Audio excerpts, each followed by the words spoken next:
Hey everyone, welcome to Thea's Elements. Today I'm going to be taking you through the process of prototyping and designing our Aries earring. Aries is the last earring in our Zodiacs collection, and I can't believe this collection is already done. It's crazy to me how it's already been a year, and I'm just so excited to have all of you here a part of this journey with me. So this Aries earring, if you saw the Pisces prototyping video, this Aries earring did not come as easy. I felt like the Pisces earring, if you watched that video, everything just kind of fell into place. With this Aries earring, I had to go through multiple renditions, and I also had to walk away for a bit. So when I first had this idea for the Zodiacs collection, I ended up getting a bunch of these Zodiac charms, and I was really optimistic I would end up using them for a majority of these earrings. I have never used them. I will eventually try and find a way to use them now that the full collection is complete, but they just never really worked with the visions that I had for these earrings. And so right now you see me layering a lot of beads trying to make this Aries charm work, and it's just very busy. There's a lot going on, and it wasn't up to what I wanted the design to be. So I like the color scheme of the beads that I chose, and that's because for me, Aries always reads as red. It's really interesting how I associate different zodiacs with different colors, and Aries and red always goes hand in hand for me, so I wanted to utilize that.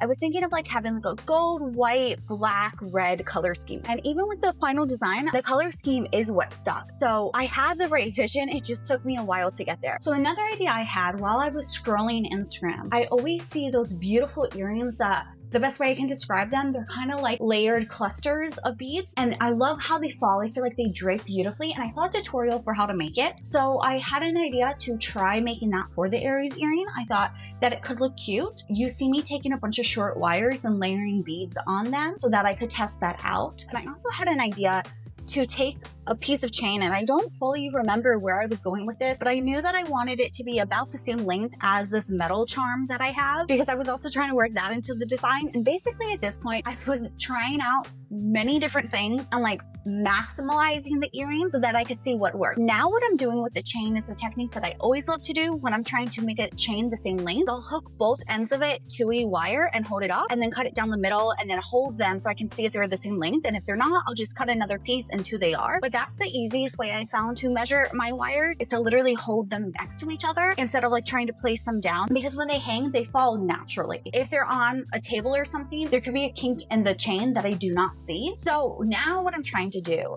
is, I had this idea to still work with the Aries charm, and I was going to hang it from both sides and have it come into a V shape, almost like with my heat wave earring, how that drapes through the chains and it's connected by the beadwork. I thought that I could do that and then hook other beads off of this chain, bringing you to the Aries symbol, and then have something fall in the middle. And so right now I'm playing around with the beads that I have and seeing how I want this design to look. And I really like the idea of symmetry for this design because of the ram horn. To me, it represents duality, and it's a design that's symmetrical. There's two ram horns, so I want it to kind of keep that essence in the Aries design, where we have two versions of the same thing going on. And I did keep that symmetry in the final design, but not in the way that I initially was going at first. So initially, what you see me doing here is I wanted it to kind of come into a V form and kind of mimic the same way that the ram horns come out from the center and then part. And so I'm layering different earrings, trying to get the earring to look symmetrical and trying to get it to the right version that I wanted it to be. And you see me working on the piece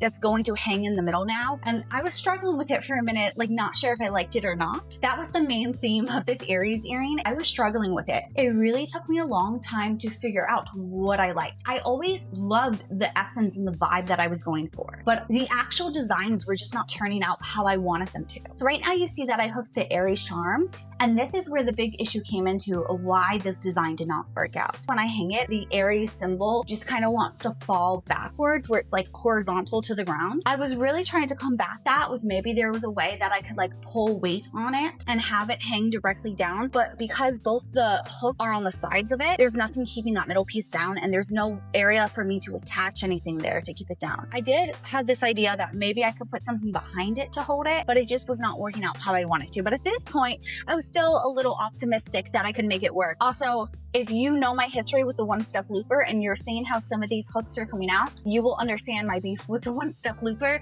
If not, I will go ahead and link that video in the cards above so you can check it out and see if the one-step looper is the right fit for you. I like to use it in prototyping because it's very quick, but as you can see, it is not always efficient. So right now I was trying to layer the roses and kind of create that cluster effect. And you see me struggling with the hook that the one-step looper made. And again, when I'm prototyping, my priority is not like making the loops look how I would actually want them to look. It's getting this too close so that I can prototype the design and see if this is even something that I'm gonna keep. So I didn't hate this cluster, but it felt very bulky for the type of design that I was going for. And I feel like there's a way to make this work if I was using different beads. Like I like this idea as a concept. I just didn't like it for the Aries concept. I also felt like with the roses, these were finicky beads that like they can move too much. And if someone buys this earring, takes it home and is wearing it, I don't want them to always have to mess with the rose to keep it facing outwards. So whenever I run into issues with that with a type of bead or design, I'm always mindful of that because that's not really a product that I want to sell then. So off camera, I ended up gathering a bunch of different beads because this is the idea I had to try and make it a cluster. My solution to it being a little bit too bulky was layering like some of my longer and smaller beads first, hoping that that would elongate the design. So you see me prepping that with a bunch of the beads here.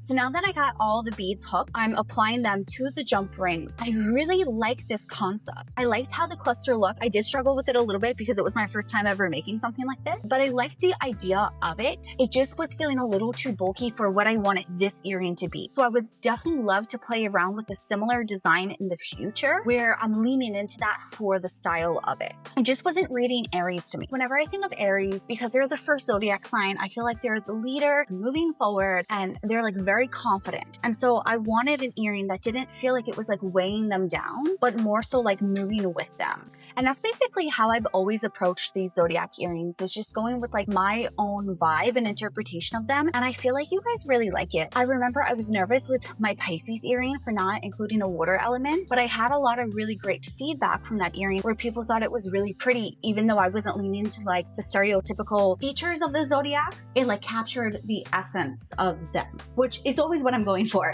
I don't want my earrings to be something so generic that you could just get anywhere else. So that made me really happy. So hopefully if you're an Aries, you also love this earring just as much. Although maybe not quite the one I'm working on right now, because again, I wasn't fully vibing with it. Like I like the idea. I see the vision, but this was just not my vision. So I'm also trying to apply the rose charms now. And I think that's just when it really became super busy. It went from something that I'm like, okay, maybe I can work with it, to no, this is definitely not the right vision. So I feel like in this moment, like I was trying to make it work, but I knew it wasn't. Okay, so now I took everything off and I'm working with layering the black beads. And no, I remember I really did not like how this was looking. And that's when I gave up. So I had to take a break. I walked away and I actually ended up making some other earrings off camera by going with different prototypes. So I had these two beads and then somehow that ended up into this design, which I really liked because it was similar enough to the ram horns with the symmetry of the design, but I didn't love it. Like when I put it on my mannequin and when I tested it on, I didn't love how it was laying. Something I'm always mindful of is how is this actually gonna look when you're wearing it? And so I was like, you know, I really like it, but it's not gonna work, and I had to just accept that. So I separated the different pieces and I was trying to, instead of the gold chain, use a butterfly that I made off camera by attaching it and another gold bead to this chain. So when I layered these pieces together, I realized that the butterfly was not falling how I wanted it to fall, and the chain was a little bit too long. So I ended up placing it a little bit lower down, and I was really trying to make it work. But again, the butterfly was turning, and if someone's wearing this, you shouldn't have to move the chain so that it lays in the correct way when you're wearing it. Obviously, it's natural. Like if things have chains, they can get like a little twisted, but it shouldn't be like every 5 seconds. And so I realized that plan wasn't going to work. So I took another break and I like looked at the design that I liked when it had the chain and stuff. And I kind of realized that the beadwork itself, because it kind of mirrored its pattern, it already had a level of symmetry going on there. And so I decided to lean into that and taking inspiration from the Leo earring, I cascaded those beads from this sun charm. And I really loved this design. It was like the perfect combination of looking sleek and elegant and embodying that energy of confidence, but also being super eye-catching, being different. Even if you compare this to the Leo earring, the way that these beads are layered and the different types of beads I use compared to the Leo earring, it's a very different vibe, and I really loved it. And I love how this earring catches the light. When I went to photograph this for the listing, the flash from the sun created these lens flares, and I was obsessed with how these images came out, so I'll have to show them to you. But like, this is definitely an earring. If you wear it out, it will shimmer in the light, it will catch the light, which is always my goal when I'm making earrings. So I hope whether you're an Aries or not, you love this earring as much as I do. And if you're new to the channel and you want to see more of my creative process behind the scenes, please subscribe. I would love to have you here as part of the elementals. And until next time, remember to shine bright, be bold, and feel beautiful. Bye.